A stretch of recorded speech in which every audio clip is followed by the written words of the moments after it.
Seri Pelangi di Langit Singosari. Bara di Atas Singgasana. Audiobook, novel silat. Cerita, Esa Mintarja. Bab 16. Sri Baginda masih termenung sejenak. Namun akhirnya Sri Baginda menganggukkan kepalanya. Apa boleh buat? Senapati penghubung itu pun segera memacu kudanya ke dinding kota, sedang Sri Baginda menarik pasukannya mundur kembali memasuki Regol. Kota Raja Kediri segera berada di dalam keadaan yang gawat. Suara tengara telah bergema di seluruh kota. Setiap laki-laki yang merasa dirinya memiliki kemampuan sekedarnya untuk bertempur, segera menyambar senjata mereka apa saja yang dapat mereka pergunakan. Tombak, pedang, canggah, bindi, parang, keris dan lain-lain yang dapat mereka ketemukan. Dengan hati yang berdebar-debar mereka pun segera berlari-lari ke dinding kota. Mereka tahu benar bahwa pasukan lawan pasti akan memasuki kota lewat Regol itu. Sejenak kemudian di sepanjang dinding kota itu telah bertebaran laki-laki bersenjata dari segala penjuru kota. Mereka sama sekali bukan prajurit. Tetapi mereka yang memiliki keberanian telah terjun di gelanggang untuk mempertahankan kota raja. Di antara mereka terdapat beberapa orang prajurit penjaga Regol. Kemudian berdatangan beberapa orang prajurit yang lain dari setiap sudut kota mereka. Mereka adalah para pengawal yang tinggal untuk mengamankan kota mereka. Tetapi kini mereka telah ditarik seluruhnya untuk melawan pasukan Singasari. Sejenak kemudian pasukan Sri Baginda Kertajaya pun telah berada di tempat itu pula. Mereka telah mempersiapkan diri untuk menyongsong kedatangan pasukan Singasari yang melanda Kediri seperti banjir bandang. Dengan dada yang berdebar-debar Sri Baginda yang telah turun dari kudanya, berdiri tegak di tengah-tengah Regol. Ditatapnya jalan yang membujur panjang di bawah kakinya. Seolah-olah jalan itu adalah jalan yang langsung memanjat sampai ke batas langit. Sekilas terbayang kedua orang yang selama ini telah menjadi sapu kawat kerajaannya yang sedang goncang. Mahisa Walungan dan Gubar Baleman. Kini keduanya telah gugur di peperangan oleh kesetiaan mereka terhadap Kediri, meskipun keduanya hampir saja mati terbunuh oleh pengkhianatan Pujang Warit. Keduanya tidak melihat bahwa Pujang Warit telah terbunuh, desisnya di dalam hati. Meskipun barangkali Gubar Baleman sempat mendengarnya. Dada Sri Baginda serasa menjadi sesak. Namun kemudian tumbuh suatu pertanyaan di dalam hatinya. Betapa saktinya para senapati Singasari itu. Mereka mampu membunuh Mahisa Walungan dan Gubar Baleman. Kalau Mahisa Walungan terbunuh oleh Sri Rajasa, maka pastilah bahwa Sri Rajasa adalah seorang yang pilih tanding. Sedang senapati yang mampu membunuh Gubar Baleman pun pasti senapati yang mumpuni. Dengan senapati-senapati yang tangguh itulah agaknya Singasari akan merambat ke puncak kejayaannya, sementara Kediri akan menjadi semakin surut, gumamnya di dalam hati. Meskipun melonjak pula penyesalan di dalam hati, tetapi ada semacam perasaan pasrah pula pada diri Sri Baginda Kertajaya. Namun demikian, ia masih tetap berdiri di ujung pasukan, menggenggam senjata sebagai seorang senapati. Pada saat itu, dengan susah payah pasukan Kediri berusaha menarik diri dari medan. Dengan korban yang tidak terhitung lagi pasukan itu berusaha untuk mencapai dinding kota. Mereka sudah mendapat kabar bahwa Sri Baginda sendiri telah menyusun pasukan untuk mempertahankan Kediri di batas kota raja. Karena itu maka gairah perjuangan mereka pun semakin melonjak pula. Dengan sepenuh hati, mereka berusaha menarik pasukannya, bukan karena mereka takut mati terbunuh di peperangan. Tetapi sebagai seorang prajurit mereka memperhitungkan bahwa masih ada kesempatan untuk memperbaiki kekalahan. Kita tidak boleh mati sia-sia, teriak seorang senapati. Karena itu atur dirimu baik-baik. Sementara beberapa orang yang masih berada di punggung kudanya selalu berusaha melindungi gerakan mundur yang banyak menemui kesulitan itu. Betapapun sulitnya, namun akhirnya pasukan Kediri itu berhasil mendekati dinding kota. Dari kejauhan mereka sudah melihat sebuah songsong pusaka, tombak, dan umbul-umbul yang merekat pada tunggul Kia Gajah. Sri Baginda ada di dinding kota, teriak salah seorang senapati. Setiap hati prajurit Kediri pun tergetar.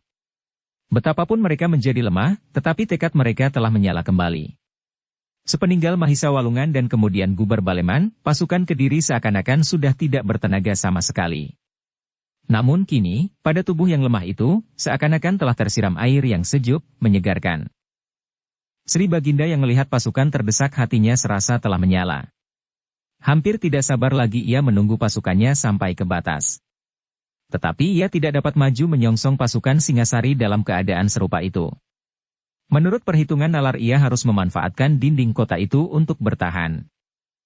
Tetapi, Sri Baginda yang mempunyai pengalaman yang cukup itu, setelah melihat perimbangan kedua pasukan, berkata di dalam hati. Pasukan Singasari memang tidak akan dapat dibendung. Akulah orang yang paling bodoh di antara para prajurit Kediri, dan penyesalan itu datang lagi. Kalau aku mendengarkan nasihat Mahisa Walungan dan Gubar Baleman, aku tidak akan terjerumus ke dalam kesulitan seperti ini. Tetapi kini keduanya telah gugur. Maka tidak ada penyelesaian yang lebih baik bagiku. Mengusir prajurit Singasari, atau gugur sama sekali di medan ini. Aiki kekalahan. Sejenak kemudian, maka Sri Baginda pun segera mengirimkan sepasukan yang akan menjadi mulut regol kotanya. Pasukan yang akan membantu pasukan Kediri yang sedang bergerak mundur. Sementara pasukan yang akan menjadi penutup regol pun telah siap pula. Apabila pasukan Kediri yang mundur itu sudah memasuki regol, maka pasukan yang telah disediakan itulah yang akan menahan pasukan lawan, sedangkan para prajurit yang telah menyiapkan senjata jarak jauh telah siap di atas dinding dengan busur di tangan. Pertempuran ini akan menjadi pertempuran yang paling dahsyat di sepanjang sejarah perkembangan Kediri, berkata Sri Baginda kepada senapati pengapitnya. Hamba tuanku, sahut senapati itu. Sejenak kemudian maka barisan Kediri yang mundur itu berhasil mencapai regol.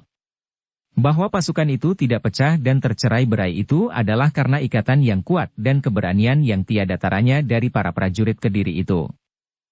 Laju pasukan Singasari pun kemudian tertahan oleh anak panah yang bagaikan hujan yang jatuh dari langit. Mereka yang berperisai, segera mempergunakan perisai mereka untuk melindungi bukan saja dirinya sendiri, tetapi juga melindungi kawan-kawannya yang sedang mendesak maju. Sejenak kemudian kedua pasukan itu telah bergulat di depan regol dinding istana.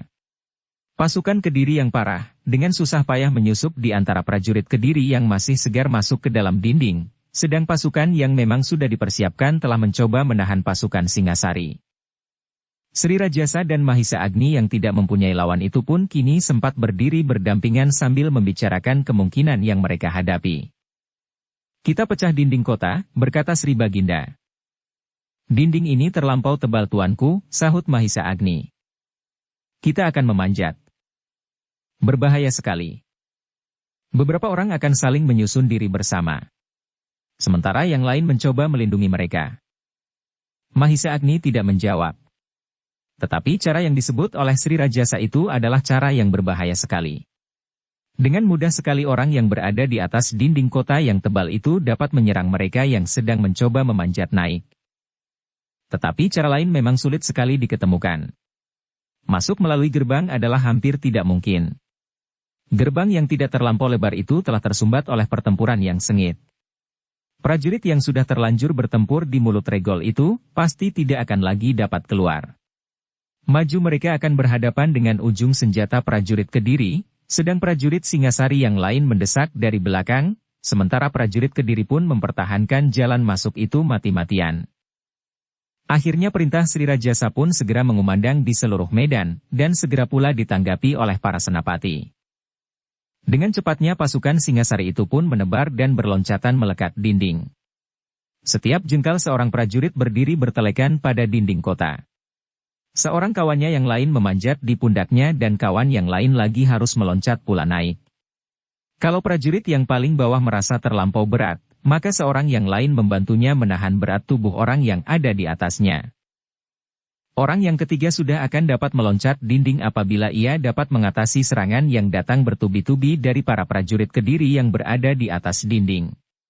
Sehingga, karena itulah maka orang ketiga yang akan naik adalah para prajurit yang mengenakan perisai atau yang bersenjata tombak panjang, sedang prajurit yang lain melindunginya dengan panah atau tombak-tombak pendek yang dilontarkan dari luar.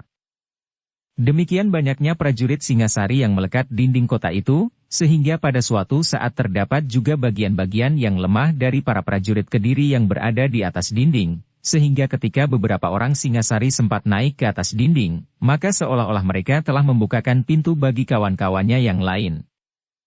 Dengan demikian maka lambat laun, beberapa orang prajurit Singasari pun segera berhasil meloncat memasuki bagian dalam kota raja yang sedang dipertahankan. Dalam kekalutan itu seorang senapati bertanya kepada Mahisa Agni. Apakah sebagian dari kita diperkenankan memasuki kota raja dari pintu-pintu gerbang yang lain? Mahisa Agni menggelengkan kepalanya. Kita pusatkan seluruh kekuatan di sini. Gerbang-gerbang itu pasti juga sudah ditutup, dan beberapa orang prajurit pasti sedang menjaganya. Tanda-tandanya di sini kita akan segera dapat menyelesaikan pekerjaan ini. Perhitungan Mahisa Agni itu pun ternyata tidak jauh meleset. Selagi kedua belah pihak bertempur dengan dahsyatnya di regol kota, maka beberapa kelompok pasukan Singasari berturut-turut telah berhasil meloncati dinding. Ternyata bahwa beberapa kelompok prajurit itu mempunyai pengaruh yang besar bagi pertempuran yang terjadi di mulut regol. Kehadiran pasukan Singasari dari arah samping telah mengejutkan prajurit-prajurit Kediri yang berada di dalam dinding. Dengan demikian maka pertempuran pun menjadi semakin meluas. Pasukan Kediri tertarik untuk melawan prajurit Singasari yang masuk meloncati dinding, sehingga pertahanan di mulut regol pun menjadi semakin berkurang. Sedang prajurit Singasari yang memasuki dinding semakin lama menjadi semakin banyak. Sementara itu langit yang kelam oleh mendung yang tebal menjadi semakin kelam. Sekali-sekali guntur meledak di langit. Semakin lama menjadi semakin sering. Sementara matahari di balik mendung yang tebal itu pun merayap terus semakin ke barat. Sebenarnya lah bahwa pasukan Kediri yang terakhir itu pun tidak mampu lagi membendung pasukan Singasari. Kemenangan demi kemenangan membuat setiap prajurit Singasari menjadi semakin berbesar hati. Kematian Mahisa Walungan dan Gubar Baleman, dua pahlawan yang gagah berani itu, membuat para prajurit Singasari menemukan keyakinan bahwa Kediri pasti akan dapat ditundukkan. Di pertahanan yang terakhir inilah pasukan Kediri dan rakyat yang tetap setia kepada kotanya, telah berjuang dengan sekuat tenaga mereka. Peperangan ini tidak hanya sekedar menentukan nasib kota raja Kediri itu sendiri, tetapi apa yang terjadi di pusat pemerintahan kerajaan Kediri yang agung ini, akan menentukan suatu bentuk pemerintahan dari sebuah wilayah yang luas sekali. Perang yang semakin lama menjadi semakin dahsyat itu ternyata telah mendesak prajurit Kediri mundur semakin dalam memasuki kota raja. Prajurit-prajurit yang berjuang di regol-regol kota pun sudah tidak mampu lagi bertahan, sehingga sejenak kemudian, pasukan Singasari yang masih ada di luar regol berhasil mendorong pasukan Kediri dan menguasai pintu gerbang. Dengan demikian maka pecahlah bendungan yang menahan arus banjir bandang dari Singasari itu. Dengan demikian, maka medan perang kini telah berada di dalam kota. Sri Baginda Kertajaya sendirilah yang memimpin sisa-sisa dari pasukannya. Luka yang parah pada pasukannya, telah membuat Sri Baginda Kertajaya menjadi semakin garang, seperti seekor harimau yang terluka di bagian tubuhnya sendiri. Mahisa Agni yang berada di pusat pasukan Singasari melihat Sri Baginda Kertajaya mengamuk. Pusakanya berputar seperti angin pusaran. Setiap sentuhan dari ujung senjata itu, pasti akan berakibat maut. Kemarahan Sri Baginda Kertajaya harus mendapat pelayanan, berkata Mahisa Agni di dalam hatinya. Kalau tidak, maka prajurit Singasari akan menjadi bosah baseh. Tetapi ketika Mahisa Agni meloncat maju untuk menyongsong Sri Baginda Kertajaya, terasa punggungnya digamit seseorang. Ternyata Sri Rajasa Batara Sang Amurwa Bumi, dibayangi oleh songsong kebesarannya telah siap pula maju melawan Sri Baginda di Kediri. Dada Mahisa Agni menjadi berdebar-debar. Di medan ini akan bertemu dua orang raja yang besar, yang memiliki kelebihan yang sukar dicari tandingnya.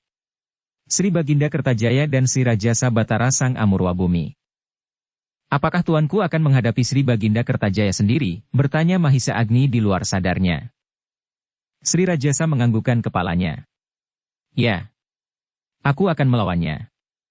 Menurut pendengaranku, Sri Baginda Kertajaya adalah seorang raja yang besar, yang sakti dan tidak ada duanya. Mahisa Agni tidak menjawab. Aku akan mencoba melawannya. Mahisa Agni masih tetap berdiam diri. Agni, desis Sri Rajasa kemudian. Kalau aku gagal, maka kau adalah orang yang paling terpercaya di seluruh Singasari. Kau adalah kakak permaisuriku. Karena itu, seandainya aku tidak dapat keluar dari peperangan ini karena Sri Baginda Kertajaya, maka kaulah yang wajib mengatur pemerintahan sampai Pangeran Pati dapat mengemudikan kerajaan. Siapakah Pangeran Pati itu? Bertanya Mahisa Agni. Bukankah aku sudah menentukan? Anusapati? Ya. Tidak ada orang lain. Mahisa Agni mengerutkan keningnya. Ia melihat kesungguhan memancar di wajah Ken Arok yang bergelar Sri Rajasa itu. Sekilas terbayang sikap Sri Rajasa yang tidak adil atas kedua putranya, Anusapati dan Tohjaya. Kedua putra yang lahir dari ibu yang berbeda dan sebenarnya lah dari ayah yang berbeda pula, karena Anusapati adalah putra aku Tunggul Ametung. Tetapi dalam saat yang genting ini Sri Rajasa telah menyebut nama Anusapati. Sejenak Mahisa Agni diam sambil mengangguk-anggukkan kepalanya. Ia terperanjat ketika Sri Rajasa berkata, "Aku akan mulai." Oh, Mahisa Agni mengangkat wajahnya. Selama itu pasukan Singasari berhasil mendesak terus. Tetapi tidak seorang pun dari para senapati yang berani mendekati Sri Baginda Kertajaya seorang diri.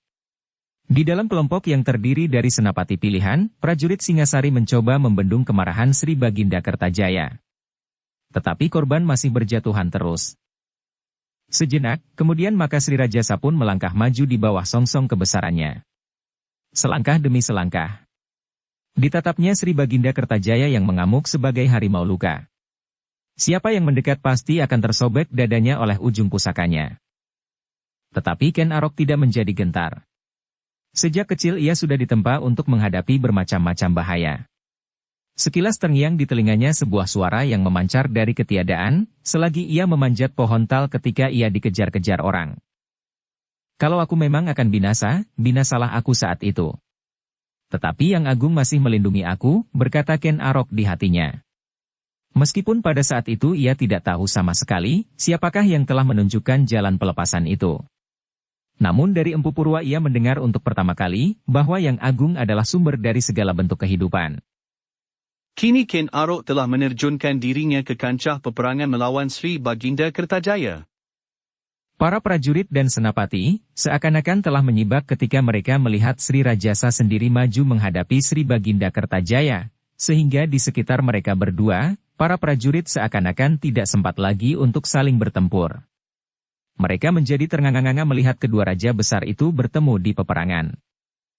Dalam kancah peperangan yang riuh, di mana pasukan Singasari berhasil mendesak pasukan Kediri yang parah, maka kedua rajanya sedang berhadapan untuk menentukan, siapakah di antara mereka yang akan menguasai telatah yang besar ini, telatah yang sampai saat itu masih bernama Kerajaan Kediri. Kerajaan yang diperintah oleh seorang maharaja yang bernama Kertajaya. Sejenak kedua raja itu saling berhadapan. Tetapi mereka agaknya tidak perlu untuk saling bertanya, karena mereka masing-masing telah mengetahui dengan siapa mereka berhadapan. Dengan demikian, maka keduanya segera menggerakkan senjata masing-masing.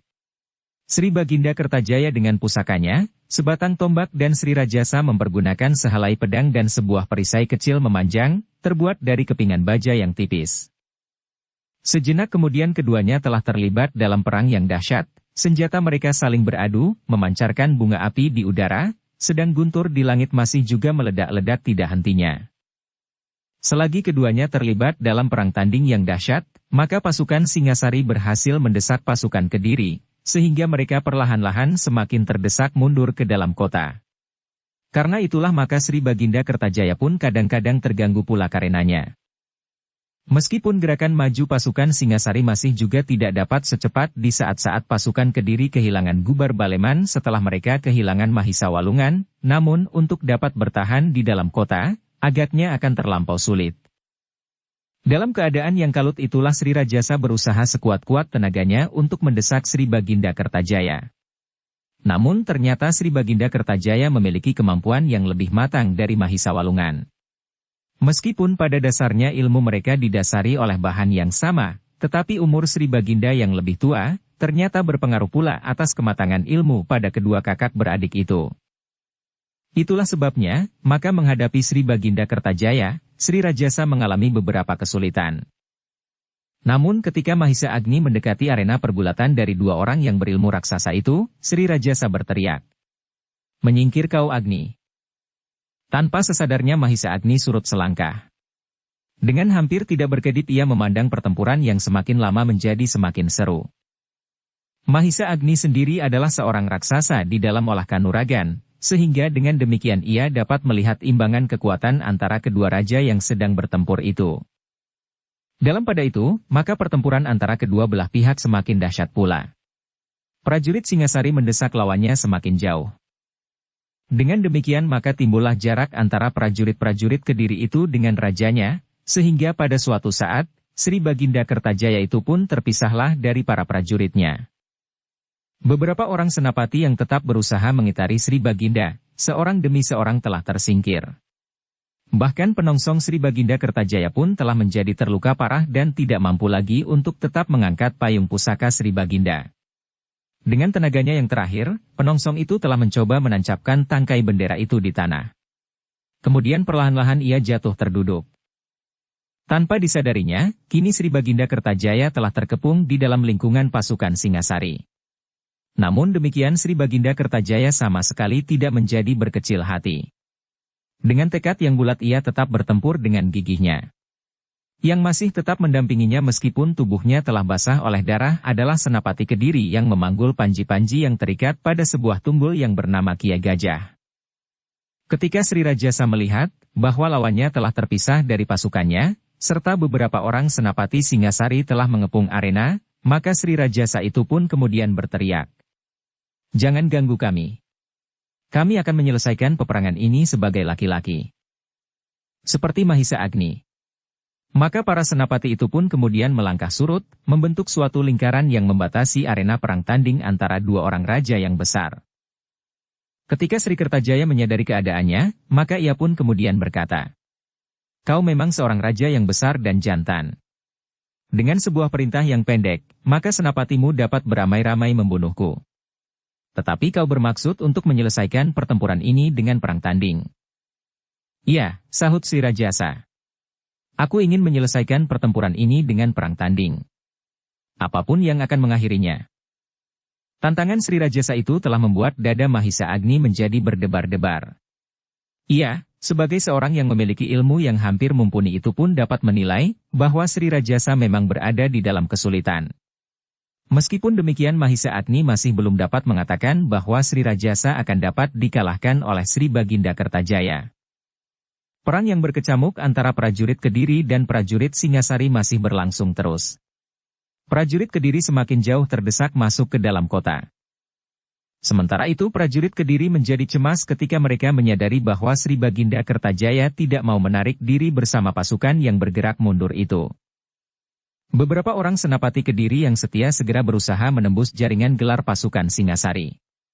Tetapi sampai orang yang terakhir, mereka tidak dapat mencapai Sri Baginda Kertajaya. Sedang prajurit-prajurit Singasari sendiri tidak kalah cemasnya menyaksikan perang tanding yang menjadi semakin seru itu. Namun setiap senapati Singasari yang sempat menyaksikan perang tanding itu merasa bahwa kemampuan ilmu Sri Baginda Kertajaya agak lebih tinggi dari Sri Rajasa. Ketangkasan Sri Kertajaya benar mengagumkan. Sri Baginda mampu melontarkan tubuhnya dengan kecepatan yang hampir tidak dapat diikuti dengan pandangan mata wadak. Bukan saja ketangguhan ilmu seperti Mahisa Walungan, tetapi kematangan dan ketetapan penggunaan setiap unsur dari ilmunya itu. Dengan demikian semakin lama menjadi semakin jelas bahwa ilmu Sri Baginda Kertajaya memiliki beberapa kelebihan dari Sri Rajasa yang sulit untuk dimengerti, ilmu apakah yang telah dipergunakannya. Setiap kali Sri Rajasa selalu terdesak. Meskipun Sri Rajasa masih selalu sempat menangkis setiap serangan ujung tombak Sri Kertajaya, tetapi kecepatan gerak Sri Kertajaya kadang-kadang telah membingungkannya. Namun demikian, Sri Rajasa masih tetap segar seperti permulaan dari perang tanding itu. Meskipun ia harus memeras segenap tenaganya, tetapi tenaganya sama sekali tidak menjadi susut. Dengan tabah ia menghadapi setiap serangan lawannya. Dengan memutar pedangnya dan perisai kecilnya, Sri Rajasa masih selalu sempat menghindarkan dirinya dari ujung tombak lawannya. Dalam pada itu, Sri Baginda Kertajaya menjadi heran. Menurut perhitungannya, setiap kali Sri Rajasa kehilangan kesempatan untuk menghindar atau menangkis serangannya, karena geraknya yang cepat tidak dapat diikuti oleh lawannya. Tetapi apabila Sri Baginda Kertajaya hampir memastikan bahwa serangannya akan berhasil menembus dada Sri Rajasa, tiba-tiba saja, ujung tombaknya itu telah menyentuh perisai lawannya atau tersentuh oleh pedangnya ke samping. "Aku tidak mengerti, ilmu apakah yang dipergunakannya," desis Sri Kertajaya. Namun karena itulah maka Sri Baginda itu telah mengerahkan segenap ilmunya. Apalagi ketika ia sadar bahwa ia tidak lagi berada di dalam lingkungan prajuritnya yang telah terdesak semakin jauh. Tetapi keheranan Sri Baginda Kertajaya itu pun segera terjawab ketika Sri Rajasa pun telah mengerahkan segenap kemampuannya pula, meskipun ia sama sekali tidak dapat mengimbangi kecepatan bergerak Sri Baginda Kertajaya.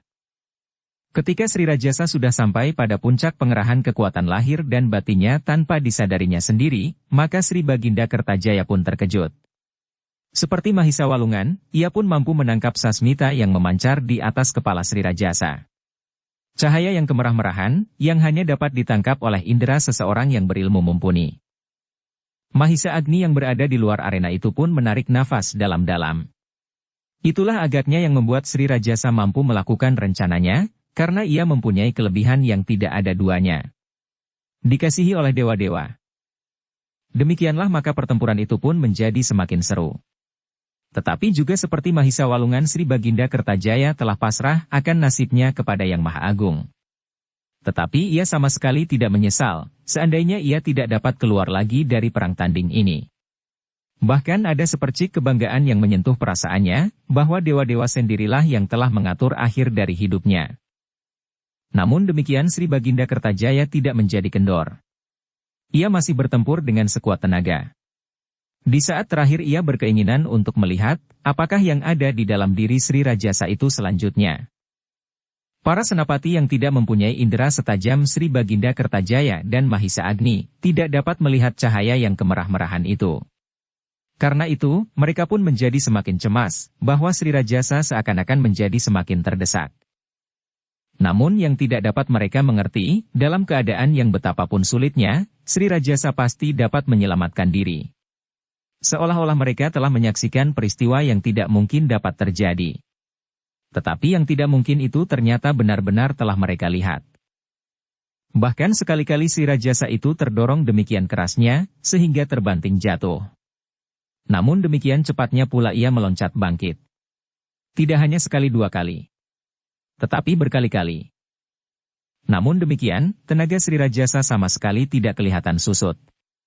Bantingan yang keras, desakan-desakan serangan yang membingungkan, sama sekali tidak mempengaruhi. Ia masih saja bertempur dengan gigih dan mantap. Para senapati Singasari yang tidak ikut di dalam pengejaran pasukan Kediri itu menjadi heran, seperti juga pemandu panji-panji pusaka dari Kediri yang masih berdiri mematung menyaksikan pertempuran itu. Sejenak kemudian justru Sri Baginda Kertajaya lah yang tampak menjadi lelah. Keringatnya telah terperas dari seluruh wadah kulitnya, dan nafasnya pun telah mulai menjadi semakin cepat mengalir. Perang tanding itu memang hampir tidak dapat masuk di akal setiap orang yang menyaksikannya. Meskipun demikian, mereka tidak dapat mengingkari kenyataan itu. Semakin lama Sri Baginda Kertajaya lah yang justru kehilangan sebagian dari tenaganya. Namun Sri Baginda Kertajaya pun sama sekali tidak menjadi cemas. Ia menyadari dengan siapa ia berhadapan. Apapun yang akan terjadi atasnya adalah kehendak dari Yang Maha Agung. Dalam pada itu langit pun menjadi semakin lama semakin gelap. Matahari yang terlindung itu pun menjadi semakin rendah di ujung barat, sehingga sinarnya sama sekali tidak dapat lagi menembus lapisan awan yang gelap. Guntur dan Guruh saling bersahutan di langit dan lidah api pun meloncat-loncat dengan dahsyatnya. Beberapa orang prajurit dan senapati yang tanggap akan sasmita alam itu pun mulai mereka-reka apa yang kira-kira akan terjadi. Karena itu maka prajurit Kediri pun menjadi semakin berkecil hati. Apalagi pasukan Singasari benar-benar telah mendesak mereka tanpa memberi kesempatan untuk mengatur diri di dalam gerakan mundur. Para senapati di kedua belah pihak, kini sudah meyakini bahwa pasukan Kediri pasti akan pecah. Di saat-saat guntur meledak di langit, dan di saat titik-titik air hujan jatuh satu-satu, tampaklah bahwa Sri Kertajaya seakan-akan telah kehabisan tenaga. Meskipun demikian wajahnya masih tetap bening dan segar, bahkan sorot matanya yang pasrah telah membuatnya menjadi semakin tenang. Dan akhirnya yang sudah diperhitungkan itu terjadilah. Di saat-saat terakhir, justru Sri Baginda Kertajaya lah yang selalu terdesak. Bukan karena ilmu Sri Rajasa melampaui kematangan ilmu Sri Baginda Kertajaya. Tetapi kekuatan yang tersembunyi, yang hanya tampak oleh Sri Baginda sendiri dan Mahisa Agni itulah yang telah menentukan akhir dari pertempuran itu. Sejenak Mahisa Agni teringat, bagaimana pertama-tama ia bertemu dengan Ken Arok di Padang Karautan. Di saat itu hantu itu sama sekali masih belum mengenal ilmu apapun juga. Namun sebagai seorang murid Empu Purwa yang terpercaya, ia sama sekali tidak berhasil mengalahkannya. Tanpa disadarinya Mahisa Agni itu mengangguk-anggukan kepalanya. Prajurit Singasari mendesak lawannya semakin jauh. Agaknya saat itu guru pun telah melihat cahaya yang kemerah-merahan itu, katanya di dalam hati. Di saat-saat itulah teringat olehnya pusaka yang diterimanya dari gurunya. Sebuah trisula kecil. Kecil saja. Namun di saat ia mempergunakan trisula itu, Ken Arok yang lebih dikenal dengan julukan Hantu Karautan, sama sekali tidak berdaya melawannya. Trisula yang menurut gurunya langsung diterima dari langit.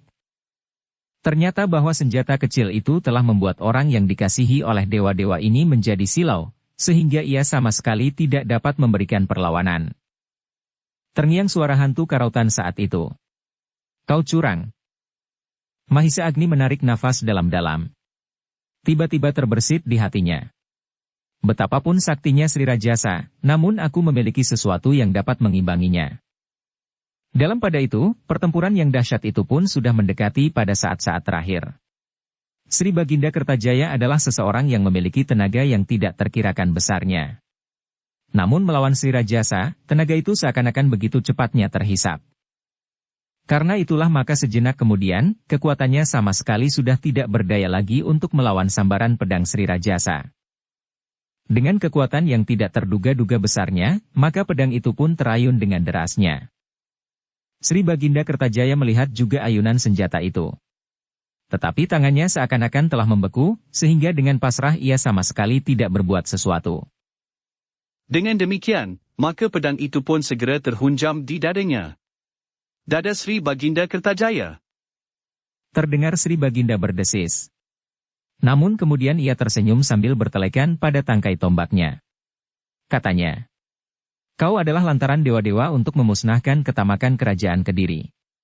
Kaulah yang akan menyaksikan, Kediri yang di saat ini akan runtuh. Karena itu, ingat-ingatlah si Rajasa. Jangan mengulangi kesalahan kerajaan Kediri. Ketamakan, keangkuhan dan lupa diri. Tidak ada manusia yang dapat menyamai yang Maha Agung. Aku ternyata juga tidak. Kau pun tidak si Rajasa. Baginda Kertajaya berhenti sejenak.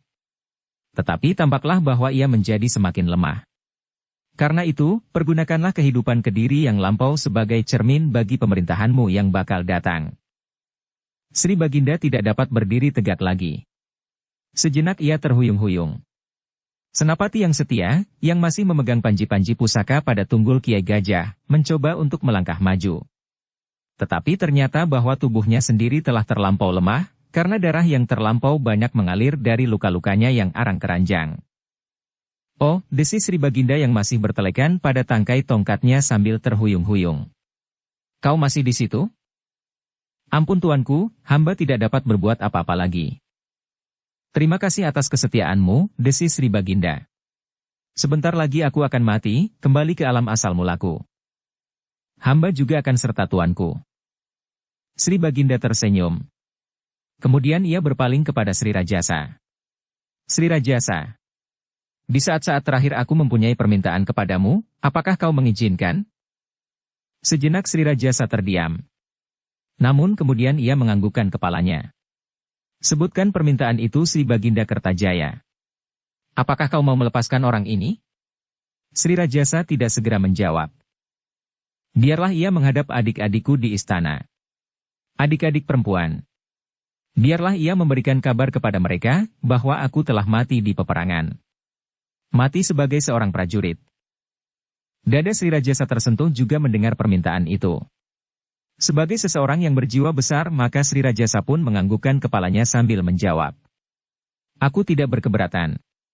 Tetapi apakah senapatimu itu masih mampu mencapai istana? Sri Baginda Kertajaya ragu-ragu sejenak. Namun senapati itu berkata, hamba akan mati bersama tuanku.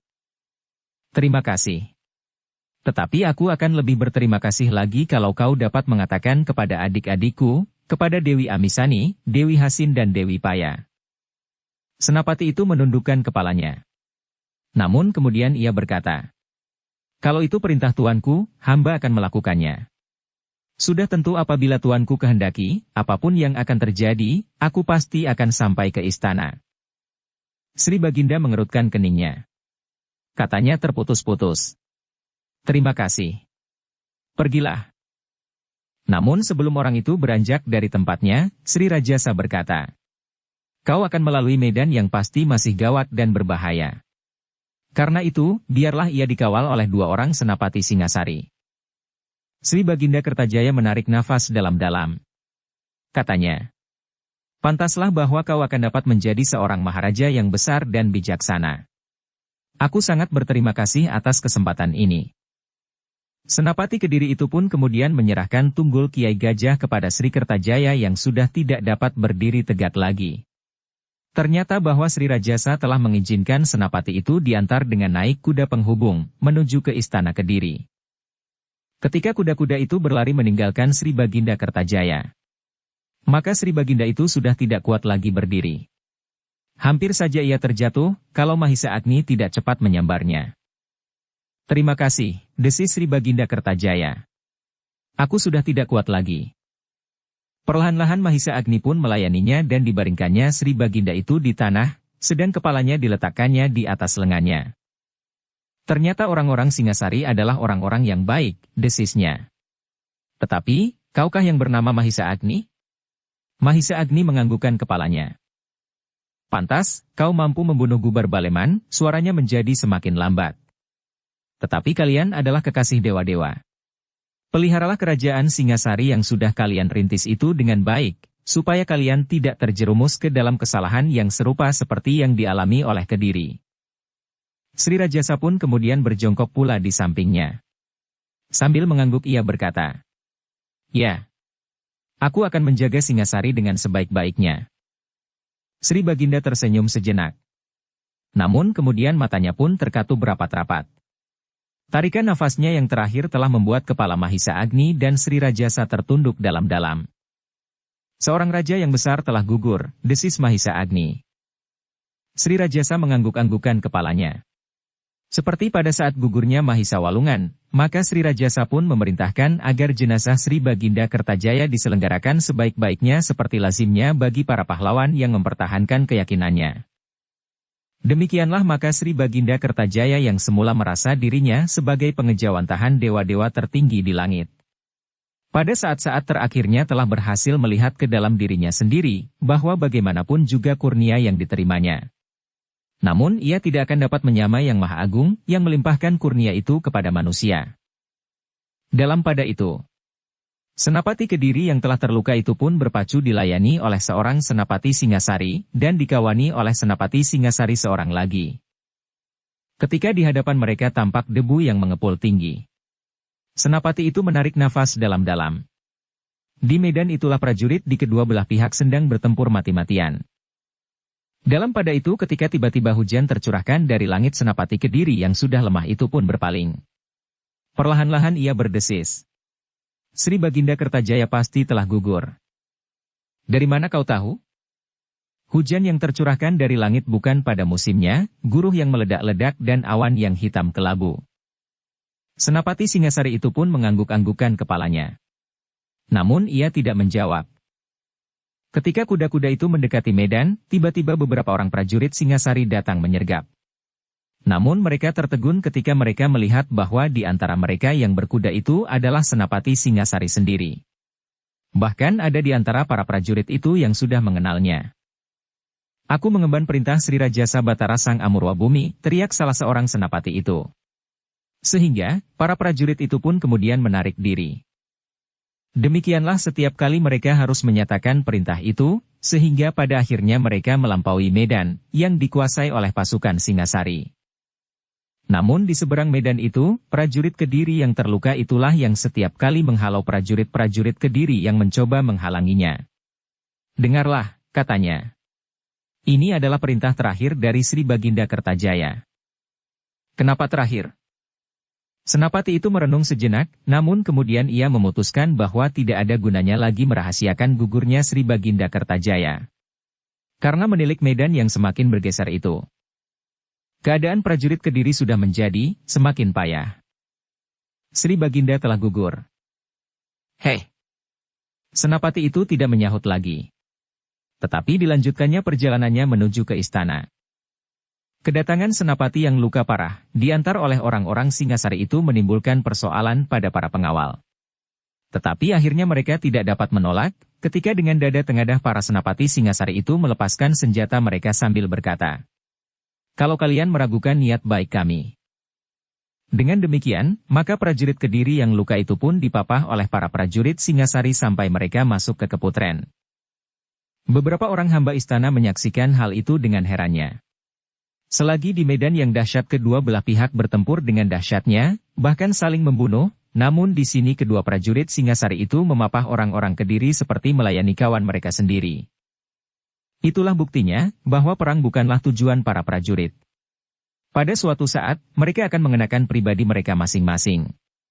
Manusia dan kemanusiaan, berkata salah seorang hamba istana yang berambut putih.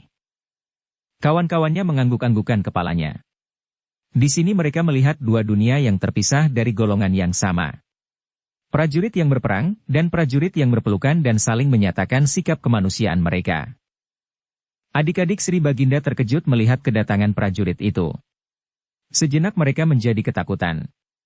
Tetapi akhirnya mereka mengenal bahwa yang seorang itu adalah seorang Senapati Kediri, pengawal Sri Baginda Kertajaya yang setia. Sebelum prajurit itu mengatakan sesuatu, Dewi Amisani telah berlari-lari kepadanya sambil bertanya, "Apa yang telah terjadi?" "Ampun Tuan Putri, hamba mengemban perintah Sri Baginda." "Oh, jadi Kakanda Baginda masih selamat?" Senapati itu tidak menjawab. "Tetapi siapakah orang-orang ini?" "Mereka adalah para senapati dari Singasari." "Heh." Dewi Amisani terkejut. "Kenapa mereka kau bawa kemari?" "Merekalah yang membawa hamba kemari Tuan Putri, karena hamba sudah tidak berdaya lagi." Dewi Amisani dan adik-adiknya yang telah mendekat menjadi heran mendengar jawaban itu. "Hamba sudah terluka parah. Dan hamba harus menyampaikan pesan Kakanda Sri Baginda Kertajaya." Tetapi bukankah Kakanda Baginda selamat?" bertanya Dewi Paya, adik bungsu Sri Baginda. "Di manakah sekarang Kakanda Baginda?" bertanya pula Dewi Hasin. Senapati yang terluka itu menjadi termangu-mangu. Sejenak dipandanginya wajah senapati-senapati dari Singasari itu. Tetapi, mereka menundukkan kepala mereka. Di peperangan mereka, selalu berhadapan dengan mata sambil menengadahkan dadanya. Tetapi di sini mereka tidak berhadapan dengan maut itu, tetapi dengan kemanusiaan. Baik para senapati itu, maupun ketiga putri Adinda Sri Baginda Kediri, sejenak dicengkam oleh kebekuan. Masing-masing saling berpandangan, tetapi seakan-akan mereka tidak dapat mengatakan sesuatu. Baru sejenak kemudian justru salah seorang senapati dari Singasarilah yang berkata sambil menundukkan kepalanya. "Ampun Tuan Putri, sebenarnya bahwa senapati ini membawa pesan terakhir Sri Baginda Kertajaya." "Kenapa terakhir?" hampir bersamaan ketiga putri itu bertanya serentak. Wajah-wajah mereka menjadi pucat dan tegang. "Berkatalah," desis Senapati Singasari itu sambil mengguncang tubuh Senapati Kediri yang masih tergantung pada dua orang Singasari. Tetapi Senapati itu masih berdiam diri sambil menundukkan kepalanya dalam. "Berbicaralah," desis Senapati Singasari yang lain. Tetapi keduanya menjadi termangu-mangu sejenak. Tubuh itu serasa menjadi semakin berat tergantung di pundak mereka. Ketika salah seorang dari mereka mencoba memandangi wajahnya yang pucat, maka Senapati Singasari itu terkejut. Prajurit Kediri sudah terlampau lemah. "Berbicaralah," desis Senapati Singasari itu. Dengan lemahnya ia menggelengkan kepalanya. Terdengar suaranya lirih sekali.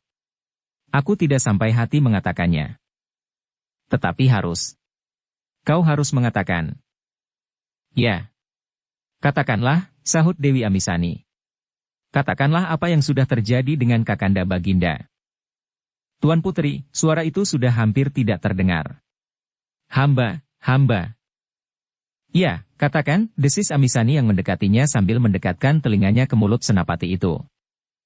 "Ampun Tuan Putri. Sri Baginda telah gugur di peperangan." "Gugur?" Dewi Amisani hampir menjerit. Prajurit itu mengangguk dengan lemahnya. Lalu lemah pula seluruh tubuhnya. "Prajurit ini pun sudah meninggal," desis salah seorang senapati Singasari. "Oh," Dewi Amisani menutup mulutnya yang hampir berteriak. Tetapi tiba-tiba saja kedua adiknya lah yang berteriak serempak, sehingga para emban menjadi terkejut karenanya, dan berlari-lari mendekatinya. Kalau para emban tidak menangkapnya, maka kedua putri itu pasti sudah jatuh di lantai. Karena tubuh mereka menjadi lemah seperti tidak bertulang lagi. Oh, Dewi Amisani kemudian menutup wajahnya dengan kedua telapak tangannya. Kakanda Baginda telah gugur. Kalian pembunuh, tiba Dewi Paya, adik Sri Baginda Kertajaya yang bungsu berteriak nyaring. Kalian, orang-orang Singasari telah membunuh Kakanda Baginda dan utusannya. Dada kedua senapati itu berdesir tajam, tetapi mereka tidak menjawab sama sekali. Tiba-tiba saja putri yang sudah hampir kehilangan kekuatannya itu meloncat berlari, menyambar tombak yang terpancang di sudut ruangan. Kubunuh kau. Kubunuh kau yang telah membunuh Kakanda Baginda. Kedua senapati termangu-mangu sejenak. Untunglah para emban berhasil mencegahnya, dan Dewi Amisani mencoba menenteramkannya. Paya. Sadarilah dirimu. Kakanda Baginda gugur di peperangan sebagai seorang pahlawan. Tetapi orang-orang Singasari adalah pembunuh.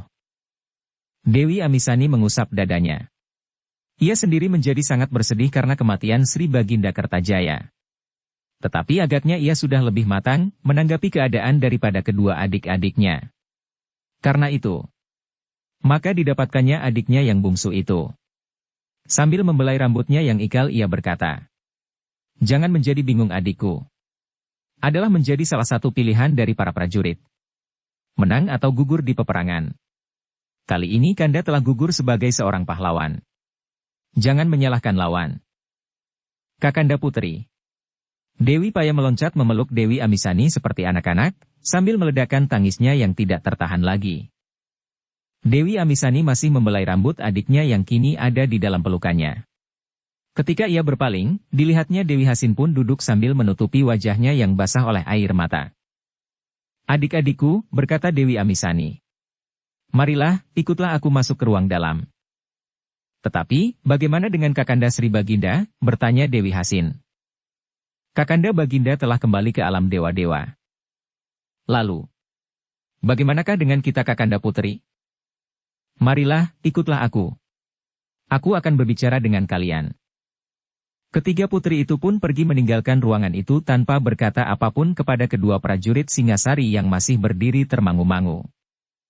Setelah kedua putri itu hilang, maka diletakkannya prajurit Kediri yang telah gugur itu, dan dibaringkannya di lantai istana. "Apakah yang akan dikerjakan oleh ketiga putri itu?" desis salah seorang senapati Singasari itu. Senapati yang lain mengerutkan keningnya. "Mereka akan memuja untuk arwah Sri Baginda. Tetapi mungkin juga untuk keperluan yang lain." Senapati yang pertama mengangguk-anggukan kepalanya. Tetapi terasa dadanya menjadi berdebar-debar. Katanya, "Kita menunggu sejenak. Mungkin mereka memerlukan bantuan kita." "Ya," sahut yang lain. "Agaknya mereka menjadi sangat bersedih atas kematian Sri Baginda Kertajaya." "Sudah tentu. Mereka adalah adik-adik Sri Baginda." Senapati yang lain mengangguk-anggukan kepalanya.